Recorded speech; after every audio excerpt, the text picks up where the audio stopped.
Bapa di surga, kami berterima kasih Tuhan memanggil kami untuk menjadi pasangan bagi seseorang yang hari ini menjadi pasangan hidup kami. Kami bersyukur setiap hari kami belajar tentang kehidupan dan kami juga meregenerasikan itu kepada anak-anak, mantu dan cucu yang Tuhan percayakan. Terima kasih untuk setiap pasutri yang setia berpuluh-puluh tahun menjadi pasangan yang baik, menjadi pasangan yang bertahan. Tapi juga terima kasih buat mereka yang akan melangsungkan pernikahan mereka. Biarlah kami semua terus bertumbuh dalam pernikahan kami masing-masing.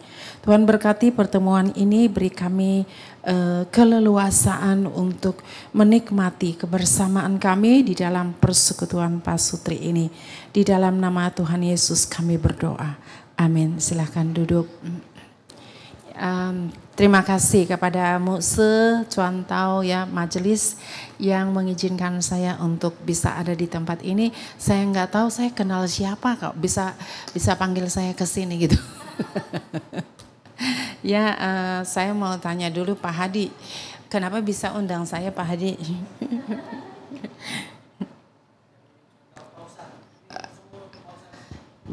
Oh. Ya, saya kenal mereka di Balikpapan. Oke, ya terima kasih. Dan sedikit lagi beliau akan menyelesaikan psikologi. Ya, sudah belum? Oh, belum. Saya punya suami satu, itu Pendeta Unandi. Dan saya punya 2 orang putri tercantik di dunia. Karena biasanya kalau bukan mama yang puji, siapa lagi ya? Pembela anak. Jadi 2 orang putri, mereka sudah menikah dan saya juga sudah punya cucu. Kami baru menjalani pernikahan 41 tahun. Ya, seperti yang disampaikan oleh pasangan yang memimpin, saya hobinya adalah diving. Ya, jadi anak saya selalu bilang, mami kalau pelayanan pakai rok ya, jangan pakai celana katanya. Celana panjang, nanti kelihatan tidak feminin kata dia. Dia takut kalau maminya nggak feminin gitu. Ya, saya menjadi gembala saya bersama membantu suami saya selama ini menggembalakan di Kelapa Gading di Mall of Indonesia dan tidak terasa 1 September yang lalu kami emeritus. Anda bayangkan umur kami berapa? Ya, dan seharusnya 60 emeritus, tetapi gereja mengubah peraturan menjadi 65. Ketika kami 65 diubah lagi menjadi 70. Kami rasa kok peraturan gereja berubah-berubah ya. Begitu. Kami memutuskan emeritus ya. Kalau emeritus di gereja kami di Pho Ing Tang, GI Ho Kim Tong, ada 2, 1 melepaskan struktural, tidak lagi memegang struktural. Jadi tidak ikut di dalam struktural program dan meeting khususnya ya, gereja banyak meeting, kami tidak ikut. Tetapi kami tetap terjadwal di dalam pelayanan apapun itu, mulai dari anak-anak sampai usia indah dan juga untuk semua lokasi. Ya, semua lokasi Phu Ing Tang dimanapun. Jadi tadi Pak Hadi bilang, Ibu sering keluar kota. Ya karena Phu Ing Tang kami harus kunjungi juga. Tetapi semua itu saya pikir karunia dan anugerah Tuhan benar-benar ya, benar-benar anugerah Tuhan, apalagi 41 tahun menikah. Ya, kami berbeda sekali dalam segala hal. Ya, Anda berbeda tapi mungkin sama-sama from Indonesia dan everything kita makan bareng-bareng ya sama-sama. Tapi saya lifestyle-nya beda. Ya, jadi waktu menikah itu pressure, no pleasure. Ya, jadi dan saya memilih menikah dengan suami saya. Sebenarnya tadi dia mau ikut, ya, karena dia suka menjadi saksi hidup. Tapi ada temannya mengundang dia untuk ngobrol di seputar emeritus juga, ya. Bagaimana perasaan orang yang masuk pensiun, emeritus ya. Mereka lihat kami kok enjoy aja gitu. Ya, saya bilang all of us, semua kita akan menuju ke sana. Jadi jangan ditolak, jangan marah, jangan apapun. Mari kita menikmati, gitu ya. Saya menikah dengan dia semata-mata karena dia rival saya dalam berkuliah. Dia satu tingkat di atas saya dan saya adik kelasnya. Tetapi karena kuliah kan boleh ambil mata kuliah yang banyak, dan apalagi Tuhan izinkan saya ambil education dan teologi satu kali jalan 2 program. Jadi saya banyak bergaul dengan semua. Saya sebenarnya tidak mau menikah. Because my background, my family, daddy and mom is not good. Ya, khususnya daddy saya itu seorang pria sejati. Tapi sayangnya sebelum dia bertobat, dia benar-benar diekspor keluar dari neraka hidup di dunia. Jadi semua hal yang tidak baik ada pada dirinya. Sehingga itu memberi trauma bagi kami, saya khususnya, untuk tidak mau menikah. Bagi saya semua pria itu mirip-miriplah dengan papi saya. Sebab papi saya punya istri 1 saja. Tapi dia punya 9 pacar di samping istrinya. Dia tidak percaya Tuhan. Tuhannya adalah tangannya. Ya, jadi saya tidak mau menikah, tetapi waktu saya masuk pelayanan saya sedikit merasa berpikir tentang pelayanan karena saya masih kuliah, saya sudah pelayanan, itu mengganggu hidup saya. Saya tidak merasa tidak merasa free dengan semua orang, ya, karena status saya masih single. Itu sebabnya saya memilih untuk menikah. Dan saya tidak bilang, oh so I love you because I love you. Logika saya jalan. Jadi waktu suami saya mau kepada saya, dia bilang, saya mau sama you bukan karena saya cinta kamu. Tapi karena saya suka kamu pinter. Saya mau punya suami yang bisa ngobrol dengan saya, yang bisa menjadi sparring partner untuk saya, ya, yang menolong saya dalam berinteraksi. Dia marah loh, dia bilang, jadi kamu mau menikah tanpa cinta? Jadi saya suruh dia tulis, what is love? Going to marry. Dia tulis, saya bilang, ini cipa, bukan cinta ini, ya, ini puisi. Jadi saya bilang sama dia, kalau begitu kita tidak usah menikah, karena Anda tidak bersedia menikah dengan seorang istri seperti saya. Dia bilang, enggak, cinta itu bisa dipelajari. Wah, itu menantang ya, cinta bisa dipelajari loh. Jadi singkat cerita kami menikah. Dengan hobi, saya seorang diving, pelari, pemain voli pantai, ya, dan keras olahraganya ya. Sementara suami saya pemain catur. Dan jadi waktu kami pacaran, saya lari juga, saya sprinter juga, pelari juga. Dan suami saya bilang, calon suami saya bilang, kamu mau kemana? Saya bilang, hoi, saya mau lari ya. Dan teman-teman saya di kampus itu lari. Dia tunggu aja saya pulang. Dan dia bilang, wah kamu merah, kamu hitam. Saya bilang, ya kalau lari kan gak bawa payung. Ya. Beberapa kali saya bilang sama dia, gak usahlah kita married. Nampaknya tidak ada satu hal pun yang sama. Dia bilang, kamu belajar catur. Dan itu awal kami bertengkar hebat. Belum menikah. Saya bilang, catur bukan olahraga. Dia bilang itu masuk dalam pertandingan olimpiade. Tapi bukan olahraga kan? Betul gak? Saya bilang olahraga is exercise. Mengolah apa? Raga. Catur, sitting and the only hand. Begitu.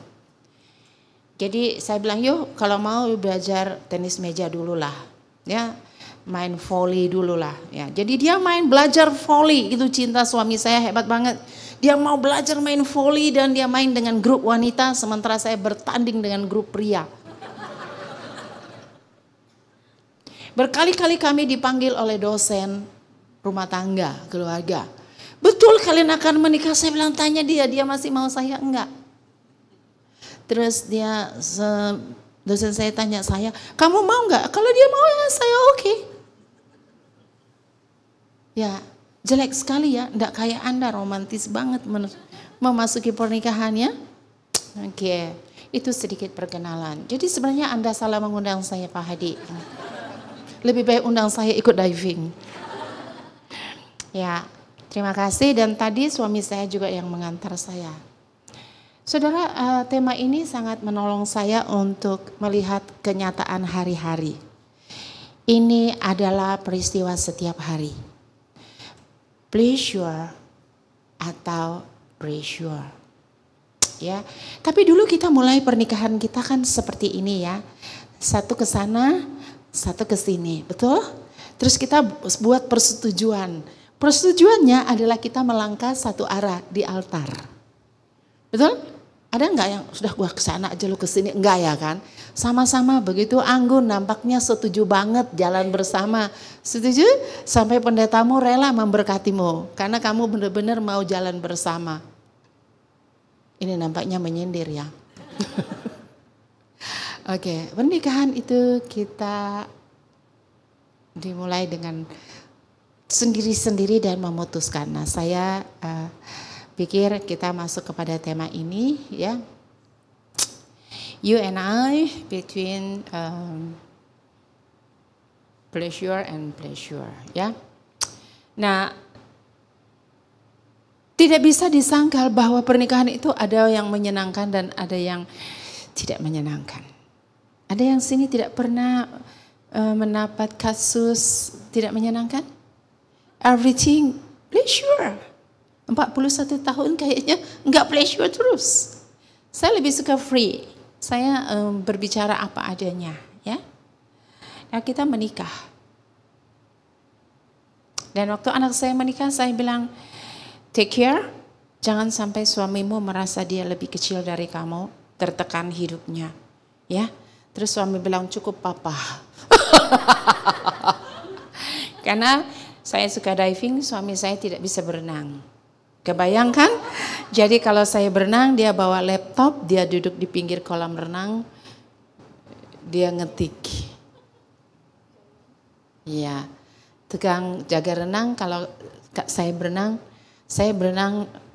sampai hari ini tiap hari ya, saya tiap hari berenang. Dan suami saya selalu antar saya, dia bawa laptop.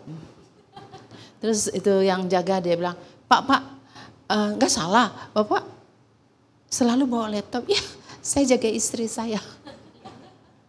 Saya bilang, jangan kamu kesini, kamu di dalam aja ngopi gitu loh. Enggak, gue suka lihat lu berenang. Ya udah, gitu ya. Kenapa? Kalau dia nggak ada, saya bisa lupa waktu berenang. Jadi dia bawa, sudah waktunya selesai. Oke. Kemudian kita waktu menikah tidak peduli mendung, tidak peduli hujan, tidak peduli apapun. Pokoknya kita berdua akan menjalaninya dengan sukacita. Now, saya tadi tanya kepada pasangan ini, boleh saya tahu namanya? Nathan and Lina. Ya, oke. Saya tanya berapa usia pernikahan? Ya, dan yang lain juga. Oke, kemudian saya melihat sekarang orang-orang yang berpasangan, khususnya pasangan muda, kalau saya ke restoran atau ke kafe atau apa, mereka suka minum 1 gelas 2 straw. Ya kadang-kadang 1 straw juga gitu ya. Itu belum menikah. Kalau yang sudah menikah ada yang begitu enggak? Kalau ngirit ya, tapi dulu bukan soal ngirit loh, ya. Kenapa itu nggak dilakuin lagi ya? Gitu. Dulu kissing di depan orang, ya, apalagi di depan seluruh jemaat, begitu menikah langsung kiss kiri kanan. Sekarang ada model lagi ya, pengantin itu keluar dia sambil menari-nari, gitu, nah ada lagi, gitu ya. Saya bilang zaman saya dulu cuma 1 kali tuh gitu aja, ya. Tapi sekarang sepanjang jalan, bayangkan itu saya lihat pernikahan itu panjang sampai di sana mereka wah gitu ya. Terus kemudian jalan lagi berapa langkah, nggak selesai sampai di sana. After blessing, sesudah pemberkatan. Siapa yang pernah dulu begitu? Ada? Sekarang Anda berani nggak cium istrimu di depan orang? Kenapa enggak? Udah resmi loh. Kenapa enggak mau? Pak, berapa umur pernikahan? Berapa umur?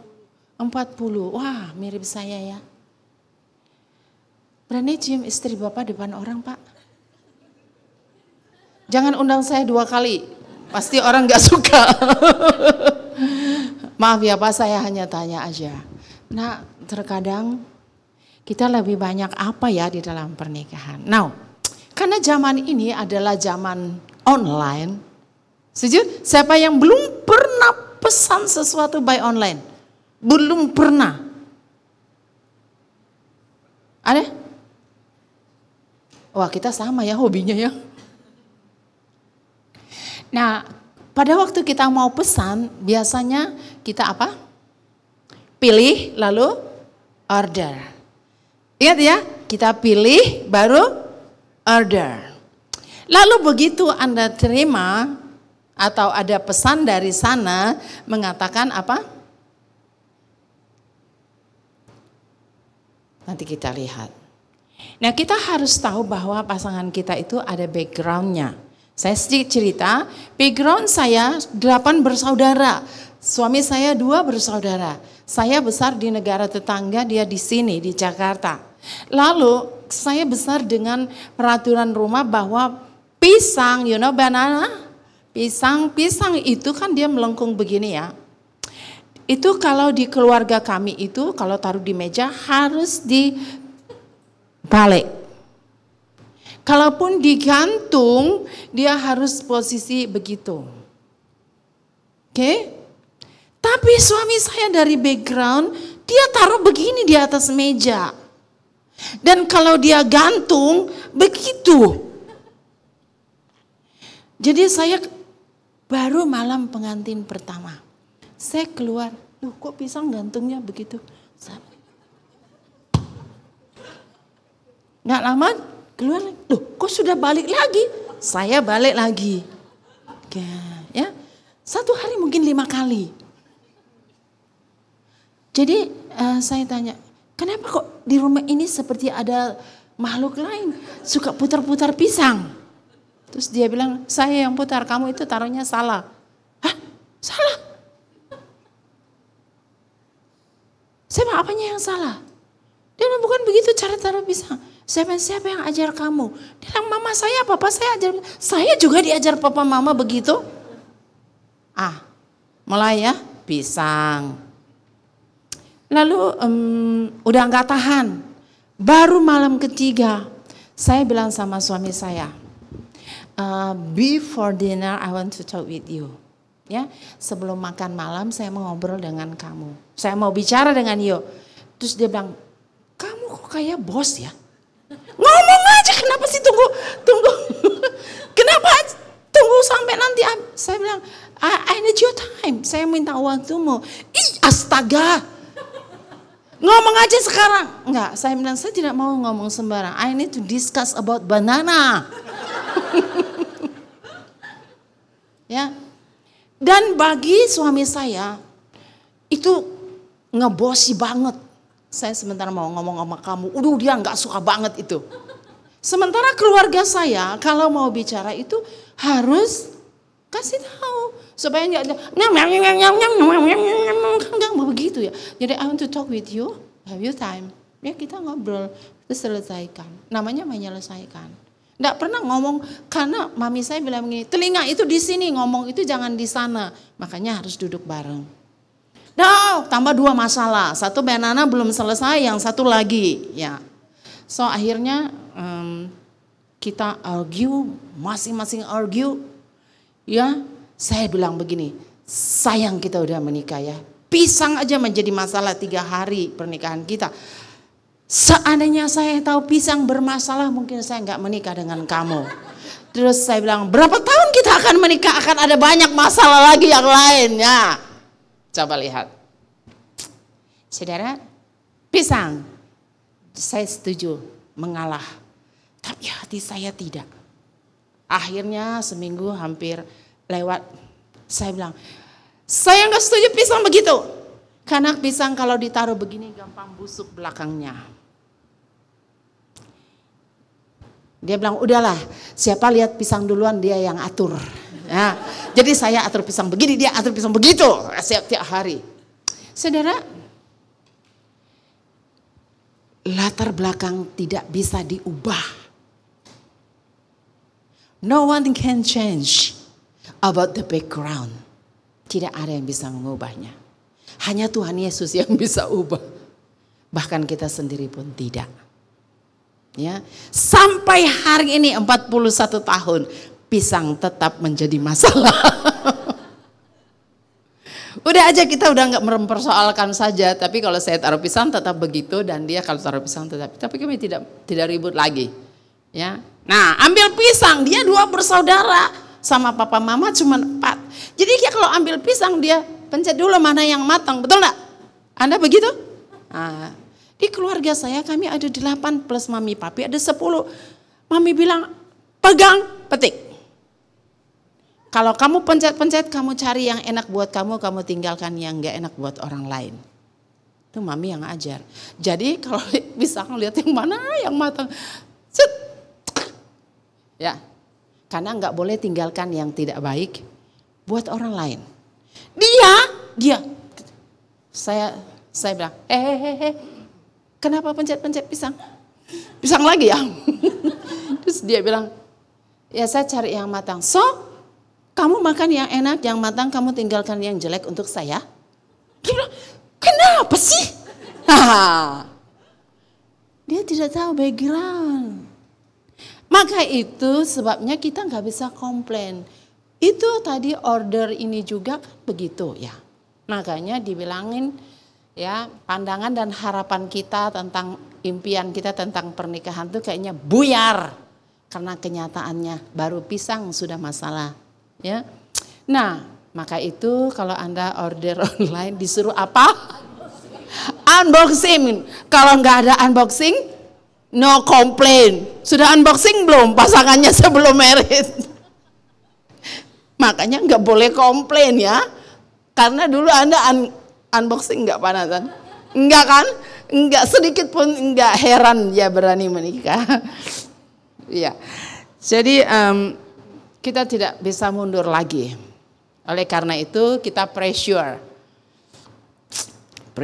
tiap-tiap hari ya. It's okay. Ya, nah mari kita lihat, pressure itu tekanan atau menekan, pada umumnya sesuatu yang negatif. Pada umumnya itu negatif. Ya, karena berdampak stres, beban, tuntutan terkadang merampas hak hidup. Itu pressure. Ya, saya cepat aja karena ini semua cuma definisi. Kemudian pressure itu menjadi negatif. Berarti pernah positif dong ya. Menjadi negatif karena dia didasari ego. Kemudian otoritas, kepentingan, dan meniadakan hak hidup sambungan dengan di atas. Sampai tidak ada hak hidup, bukan meninggal, tapi hidupnya itu sangat tergantung dari sang otoritas. Pressure itu menjadi negatif kalau dia mengabaikan orang lain demi kesenangannya diri sendiri, ya, yang dilakukan tanpa peduli orang lain. Itu pressure yang sangat negatif. Ibu-ibu, bapak-bapak, jangan lihat istri atau suamimu, pikirkanlah dirimu. Apakah saya mempressure pasangan saya? Biasanya kita nggak sadar ya, betul nggak? Nggak sadar diri. Suami saya paling tidak suka kalau dia nyetir, saya tanya, kamu ngantuk ya? Dia paling nggak suka itu. Jangan tanya itu. Dia bisa marah. Kalau saya ngantuk, saya nggak nyetir. Jadi jangan tanya. Ya, atau saya menjadi co-pilot. Tuh, ada truk. Gitu, ada becak. Dia bilang, saya lihat. Saya nggak tutup mata. Ya. Jadi kadang-kadang Ini menjadi sangat negatif kalau kita terlalu ego, ya, bawa ego kita. Saya tidak mengatakan gender pria atau wanita, tapi kalau kita pressure karena ego, kepentingan diri, ingin menyenangkan diri, ya, anak saya ada trauma banget. Selalu omong itu. Dia bilang, "Mami kalau potong pepaya suka belahnya begini, bukan panjang. Belahnya begini." Padahal sebelah pepaya yang manis itu sebelah mana? Tahu nggak? Kalau pepaya itu panjang, sebelah mana yang manis? Atas atau bawah? Bingung kan? Aduh, ini menikah udah berapa lama nih? Pergi Mami dulu suka belah pepaya begitu. Jadi kita tuh makan yang gak enak, Mami makan yang enak. Dia tuduh saya begitu. Padahal kan potong tengah itu lebih gampang karena simpannya. Ya, tapi dia bilang belah pepaya itu harus memanjang supaya rata begitu loh. Ini dari komplain banana pisang, sekarang komplain pepaya. Ampun deh, keturunan. Ya. Jadi teman-teman, pressure is kalau menjadi ego kita, maunya kita, kepuasannya kita, kehendaknya kita. Bahaya sekali karena ternyata pressure menyebabkan penyakit degeneratif. Karena itu membangun stres dalam diri orang, tekanan dalam diri orang. Jadi banyak orang sakit. Ya karena saya pernah jatuh, jadi belakang saya itu terhempas dan saya pingsan 2 jam. Kemudian waktu diperiksa ke rumah sakit, tulang belakang saya bermasalah berat, tetapi saya tidak tahu itu masalah. 2 tahun kemudian dia menjadi tumor sampai hari ini. Lalu saya bertanya kepada dokter bilang, "Frida, you ada sakit ini karena you jatuh. You masuk dalam kategori 20%. 80% cancer, tumor, heart attack dan semua itu selain makanan itu nomor 2. Penyebab utamanya adalah stres." Oh, stres karena pekerjaan katanya, belum tentu. Pressure is from yourself or orang lain yang ada dengan Anda setiap hari. Ya kalau Anda mau dia cepat meninggal, press aja dia. Masukin ke dalam presto. Tapi kalau Anda mau hidup bersama dengan dia lama, jangan press dia. Oke? Nah, itu pressure. Kemudian pressure itu, tekanan itu ya menjadi positif. Ternyata ada positifnya. Menjadi positif kalau didasari love. Tujuan yang baik dan benar yang berdampak pada hasil. Sebenarnya dia suka nonton handphone atau main, ya saya bilang enggak ya, kita harus berhenti jam sekian enggak boleh, atau sampai di rumah ini semua harus taruh di tempatnya. Kami disiplin ya, begitu sampai di rumah ini ada tempatnya, ya. Karena saya pembicara di Pasutri, jadi saya harus melakukannya sendiri lebih dulu, taruh. Ya kalau penting pasti orang itu telepon dong, kalau enggak penting ya WhatsApp aja. Betul? Saya belum mendapat argue yang benar, tapi itu kami lakukan. Pak Unandi, suami saya merasa, aduh lu sampai handphone aja terlalu mengatur ya. Tapi kan ada anak-anak yang harus diperdulikan. Ada istri, ada suami yang harus diperdulikan.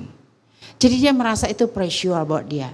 Tetapi waktu kami sama-sama berbicara, menoleh kepada peraturan itu, dia bilang, saya melihat orang di dalam meeting pun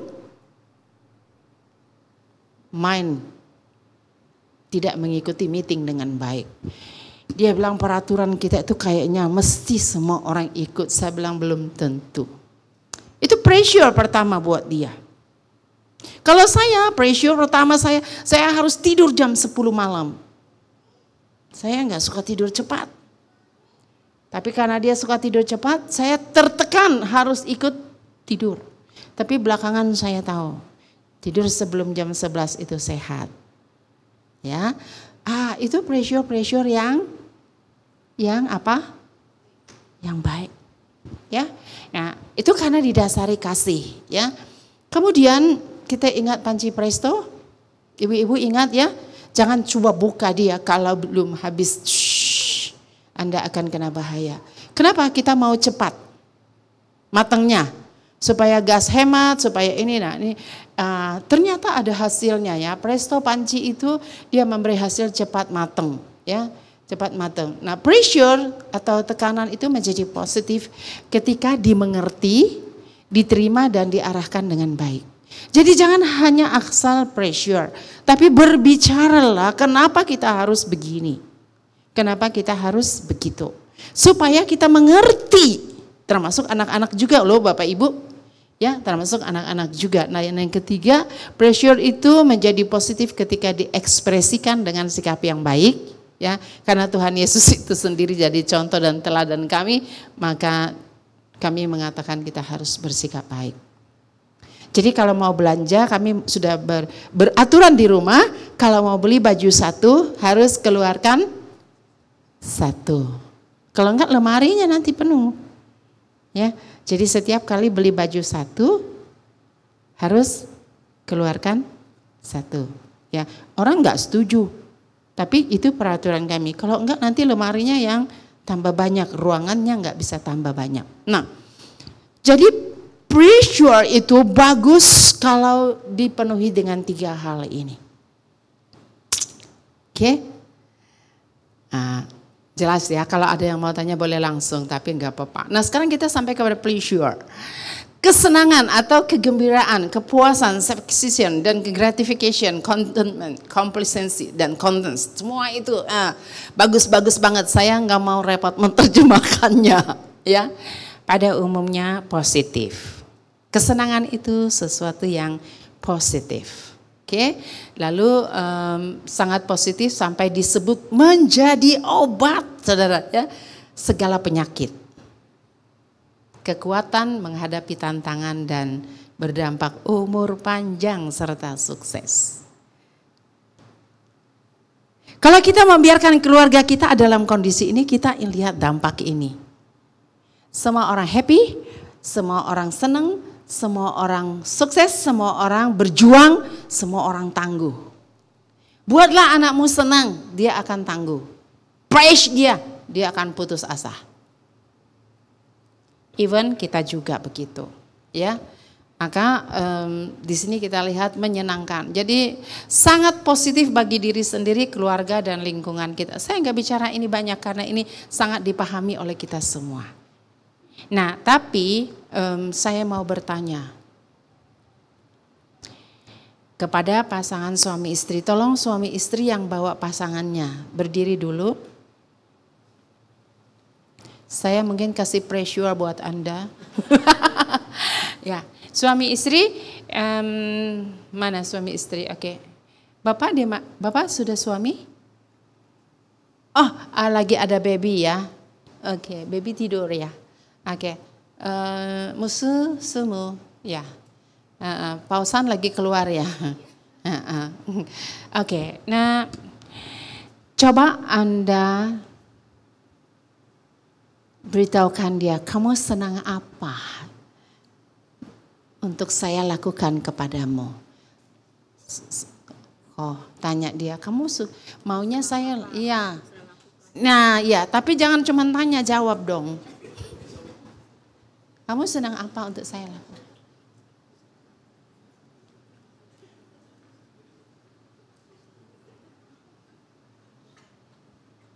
Nanti saya tanya loh ya. Katanya Pak Sutri, jadi boleh tanya-tanya.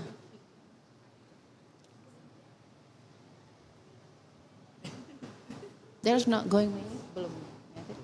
Ini? Pranikah. Oke, thank you. Ini belum. Oh. Oke, sudah boleh duduk ya. Suami istri akan saya tanya. Silakan duduk semuanya. Ibu, dia bilang apa yang ibu mau lakukan untuk dia senang? Makan katanya. Makan. Good. Bagus Pak. Pijit. Waduh, luar biasa. Makan dan pijat. Habis makan kita pijat. Maaf ya. Saya nggak datang 2 kali. Apa yang dia mau Bapak lakukan? Apa ya? Biasa suka kalau tidur Suka dipijit. Kalau tidur suka dipijitin, digosipin minyak.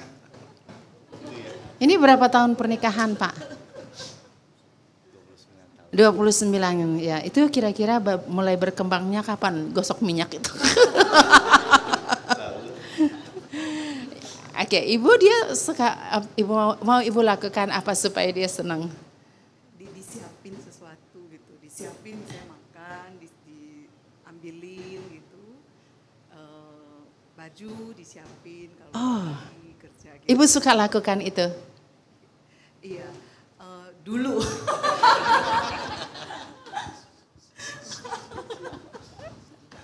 Dulu ya. Mungkin dia ingat mamanya. Terima kasih Bapak Ibu ya. Oke. Ya Bapak Ibu, Bapak Bapak senang kalau dia lakukan apa buat Bapak? Kayaknya sudah nggak ada lagi. Sudah tidak ada lagi. How are you? Bapak mau dia lakukan apa untuk Bapak? Ya apa ya? Lebih tunduk pada keputusan suami aja. Good. Good. Ibu. Apa ya? Ibu suka kalau dia lakukan apa buat Ibu? Menjawab kalau WA ya. Dia kadang kan ditanya, udah pulang belum? Nggak dijawabin. Dia kan mau tahu dia udah pulang belum gitu loh. Jadi Oh, Ibu nggak di rumah kalau nanya gitu? enggak di rumah. Oh. Di rumah dia kan kerja. Oh. Biasa kan waktunya itu tidak Menentu. Ya, jadi kadang-kadang biasa siapin sesuatu nggak pulang. Jadi masuk kulkas. Makanan itu masuk kulkas gitu. Kalau bilang nggak pulang, ya nggak usah disiapin. Ya. Itu aja sih. Terima kasih Bu. Jadi Bapak kalau pulang begitu keluar, saya pulang sebelum ditanya Pak. Iya, mau dikasih info lah istilahnya. Iya, mungkin satu lagi di depan Bapak. Bapak senang apa kalau Ibu lakukan apa untuk Bapak?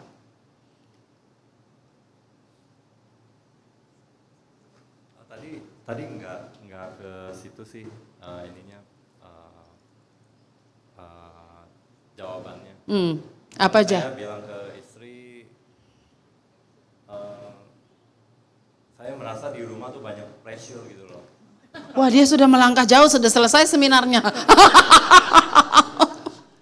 Bagus Pak, itu respon yang bagus Pak. Merasa terlalu banyak pressure ya. Ibu, silakan. Saya mintanya sih jangan marah-marah. Akibat pressure kalau panci, begitu kan jadi. Terima kasih. Aduh ini Pak Sutrinya bangun banget ya, hidup banget ya. Oke, terima kasih, nanti dipegang aja dulu. Oke, jadi diam-diam kita menyimpan banyak pressure dalam hidup kita. Tapi kita bisa hidup aja ya. Nanti periksakan diri ke dokter. Tetapi sebetulnya sangat menyedihkan kalau hidup kita terus pressure. Pressure boleh tapi harus ada positifnya. Ya jangan terlalu banyak belanja, boleh. Hemat-hemat uang, boleh. Ya, oke. Waktu saya masih ada Bu. Ya, oke.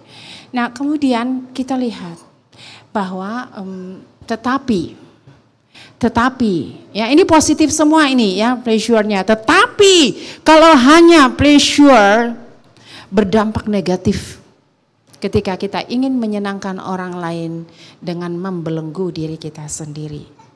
Saya mengcounseling banyak sekali orang karena pasangannya membuat harus dia menyenangkan, harus dia melayani, harus dia melakukan.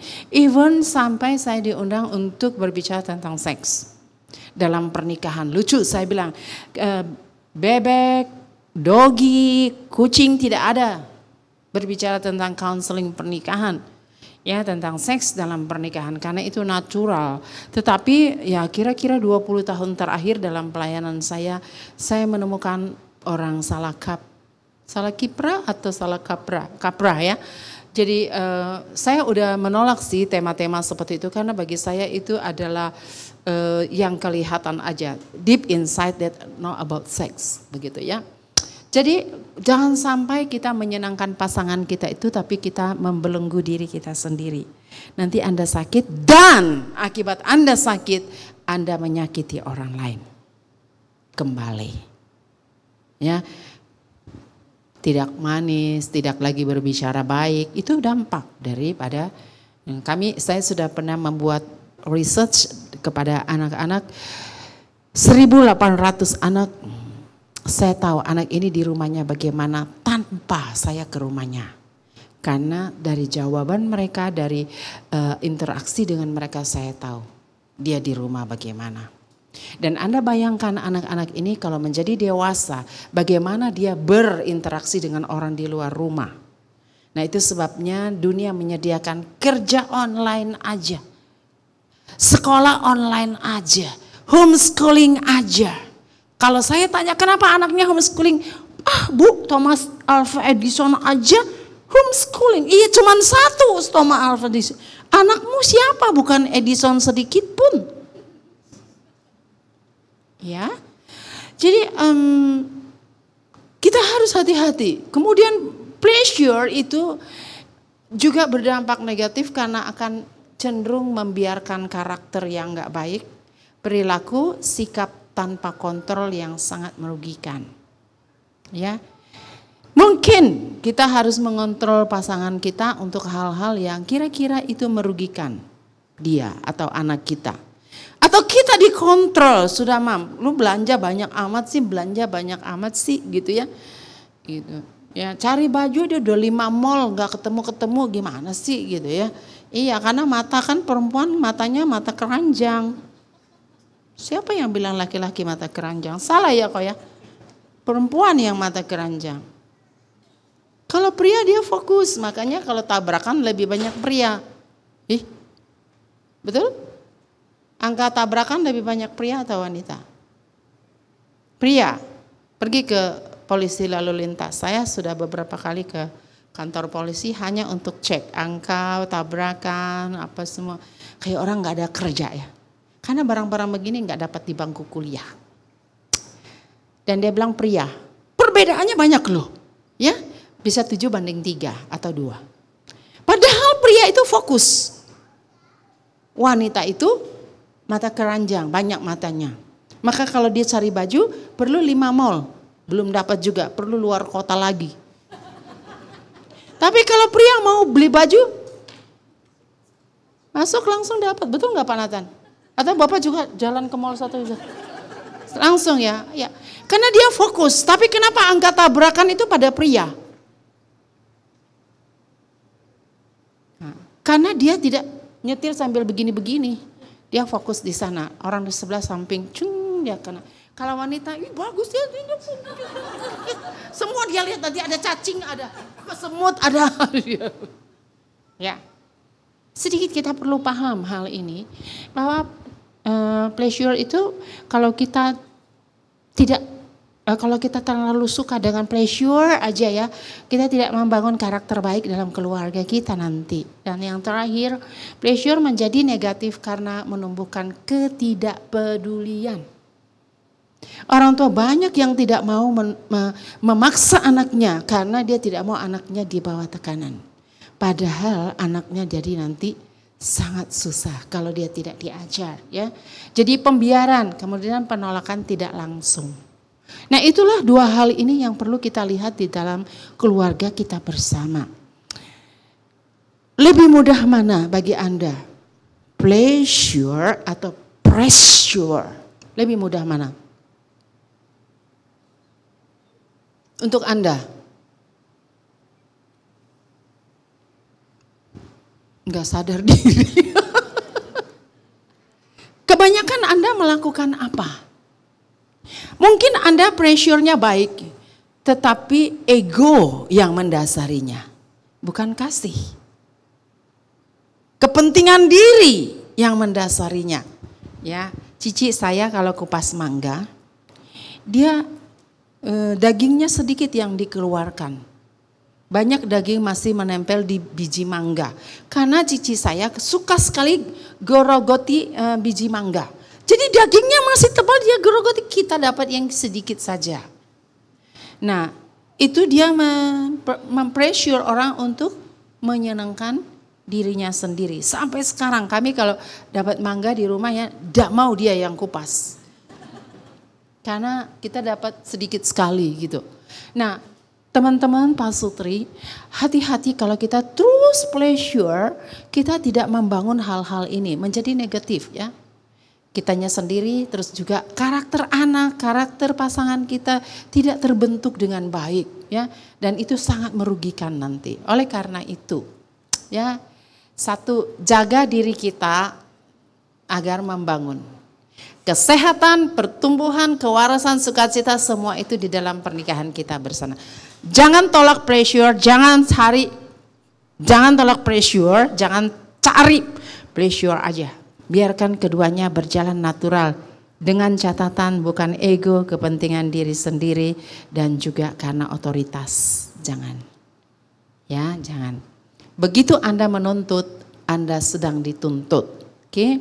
Kemudian saya ingin kita melihat di dalam Filipi 4 ayat 7 sampai 8. Yuk kalau Anda bawa itu, saya enggak kasih di sana supaya kita baca. Ibu Pak Nathan dan Ibu Leni boleh baca bergantian.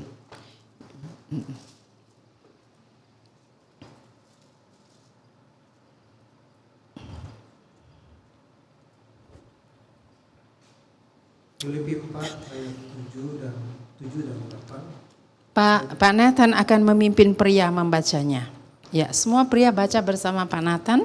Ayat 7. Damai sejahtera Allah yang melampaui segala akal akan memelihara hati dan pikiranmu dalam Kristus Yesus. Ayat 8. Jadi akhirnya saudara-saudara, semua yang benar, semua yang mulia, semua yang adil, semua yang suci, semua yang manis, semua yang sedap didengar, semua yang disebut kebajikan dan patut dipuji, pikirkanlah semuanya itu. Iya. Lakukan atau pikirkan? Kenapa kok apa? Pikirkan atau lakukan? Pikirkan ya, Ma.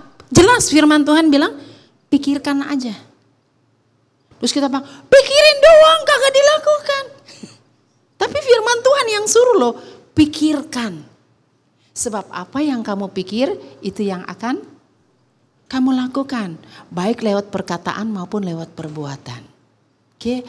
Nah tapi pria-pria tadi membaca ayat 7, apa Pak Nathan tadi?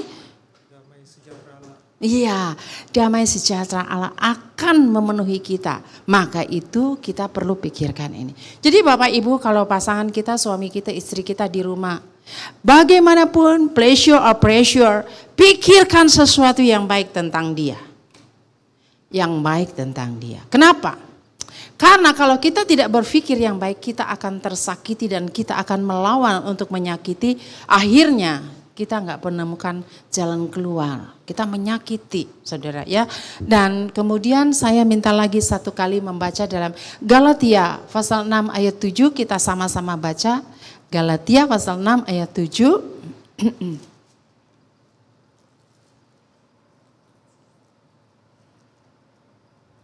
Oke, sama-sama 1, 2, 3. Jangan sesat, Allah tidak membiarkan dirinya dipermainkan, karena apa yang ditabur orang itu juga yang akan dituai. Ya, jadi Bapak Ibu ingat baik-baik ya. Semua yang Anda tabur, jangan Anda pikir Anda tidak menuainya. Mungkin hari ini tidak, tapi yang akan datang pasti. Ya, jangan juga tabur duren terus mau pengen jangan tabur nangka mau dapat duren. Itu mah Tuhan Yesus aja nggak pernah bikin seperti itu mujizatnya ya. Tanam nangka ya nangka, tanam duren ya duren. Kita mungkin tidak dapat itu dari pasangan kita, tapi mungkin dari anak kita, dari mantu kita. Karena mereka melihatnya dan terutama Tuhan akan membalasnya. Ya, kan Anda ada nyelenehnya itu nggak suka. Saya mau upah jangan di surga. Upah mau besar di surga, saya mau upah di dunia. Tanamlah sesuatu yang baik. Pasti Tuhan akan membalasnya karena firman Tuhan yang bilang, Itu ayat sangat-sangat bekerja di dalam diri saya. Tiap kali ya, saya apapun, aduh nanti Tuhan kalau balas saya kuat nggak ini terima ini. Saya selalu pikir itu. Jadi saya nggak pernah paksa suami saya berenang. Ya, saya nggak pernah paksa dia untuk ikut diving. Kemudian saya berusaha. Sekarang saya nggak main catur deh, saya main domino sama dia. Dia suka main domino juga. Ya, karena apa? Satu kali saya pergi khotbah, dia antar saya di gereja. Dia bilang, gue nggak masuk ya, kan cuma lo yang khotbah. Iya. Terus lo kemana? Enggak, itu gue lihat abang-abang beca pada main domino, gue main sama mereka aja. Coba cilaka lo. Jemaat itu lihat lo, ini kok pendeta Unandi lagi main domino sama apa tuh tukang beca. Saya bilang, ih, lu jangan bikin malu gue dong, ya. Gue khotbah di mimbar, lu main catur, tanggung-tanggung sama abang beca, pinggir jalan main domino. Dia bilang, itu kan gengsi lu, gue mah happy.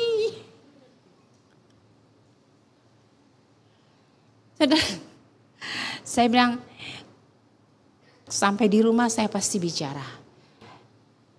Kalau itu untuk you happy, jangan membuat saya merasa tidak happy. Please kita happy sama-sama. Ya, sampai dia bilang, ya abis mau main domino sama siapa? Gara-gara itu saya belajar main domino. Supaya dia jangan main sama abang beca. Oke. Karena apa? Kita harus memberikan way out. Kemudian biasanya bapak-bapak menghafal ayat apa? Kalau sering di dalam pernikahan. Ayat apa?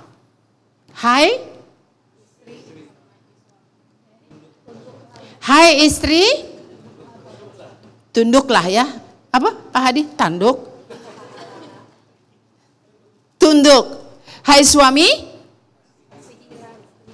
Saya 42 tahun, 44 tahun pelayanan. Hampir setiap kali pernikahan itu selalu dibahas. Hai istri, tunduklah kepada suamimu. Yang khotbah laki-laki, bapak pendeta. Istrinya bilang, iya karena kamu semua laki-laki. Pas pendeta perempuan, dia ngomong begini, hai istri, tunduklah kepada suamimu. Seperti pada Kristus. Suami, kayak suami, kasihi istrimu. Kenapa? Karena dia pengkhotbah perempuan. Seperti ada balas dendam. Tapi sebetulnya itu hanya tugas. Kunci kebahagiaan. Yang paling penting itu ini saudara. Ayat ini. Efesus 5 ayat 21. Submitting yourself one to another in the fear of God. Ini harus dikhotbahkan pernikahan. Bimbingan pernikahan ini juga penting sekali. Dikupas, dibahas baik-baik. Kalau ini udah dipahami, hormati dan mengasihi itu gampang, easy. Musa tolong baca buat kita. Maaf ya Musa. Biasanya Musa nggak pernah disuruh baca. Aduh, ya. Efesus 5 ayat 21.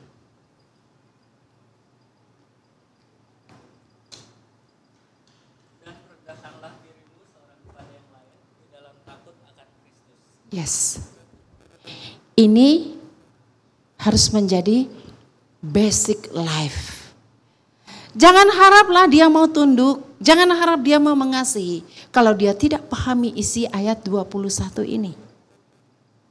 Bahasa Inggrisnya bagus banget loh. Ya, bagus banget. Submitting yourself one to another, ya.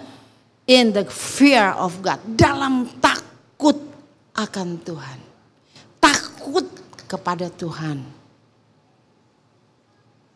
Maka setiap kali retreat pranikah, saya khotbahnya ini. Karena apa? Semua hafal, suami hafal, istri tunduk, istri hafal, suami mengasihi, tapi tidak pernah jalan, saudara. Pressure dan pressure itu menjadi sesuatu yang menakutkan. Kalau kita nggak paham ayat ini. This is the key for all the family. buat papa mama, buat istri suami, buat orang tua dan anak. Tunduklah seorang kepada yang lain dalam takut kepada Tuhan. Hormatilah. Takut kepada Tuhan, bukan takut kepada suami, bukan takut kepada istri, tapi takut kepada Tuhan. So, saya punya bahasa banyak. Terima kasih. Thank you. Arigato.